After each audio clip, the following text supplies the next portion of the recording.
কথা হচ্ছে আজকে যে বিষয়টি শেয়ার করতে যাচ্ছি সেটা হচ্ছে যে যেহেতু বৃষ্টি নেই কথাটা করতে পারি। তো কথা হচ্ছে ঘটনাটা হচ্ছে এরকম যে আমি মরিচ কিনতে গেছিলাম গতকালকে। কয়েক এক সপ্তাহের মধ্যে যে মরিচ কিনি নেই। তো এক সপ্তাহ আগে আমি মরিচ কিনেছি হচ্ছে 40 টাকা কেজি। গতকালকে যখন মরিচওয়ালাকে গিয়ে বললাম যে আমাকে মরিচ দেন হাফ কেজি, তখন বললো যে মরিচের দাম জানে না। আমি বললাম যে কত, 40 টাকা কেজি।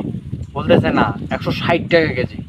এই যে মরিচের যে দামটা বেড়ে গেল, এটা বিষয় নিয়ে আসলে কি কারো কি মাথা ব্যথা কোনো রয়েছে? আমার মনে হয় না মাথা ব্যথা রয়েছে।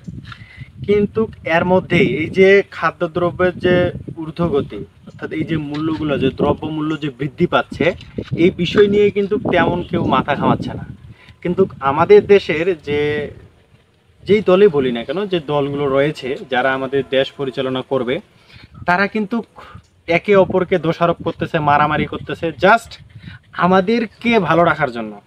অর্থাৎ বাংলাদেশের জনগণকে যে সেবা দিবে, যে সার্ভিস দিবে, এটা নিয়েই মারামারি।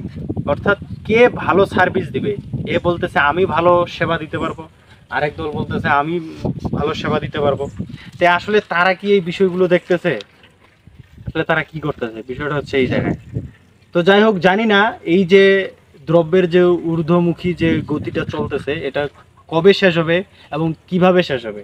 আপনার কি মনে হয় এটা কিভাবে রোধ করা সম্ভব বা কমানো সম্ভব?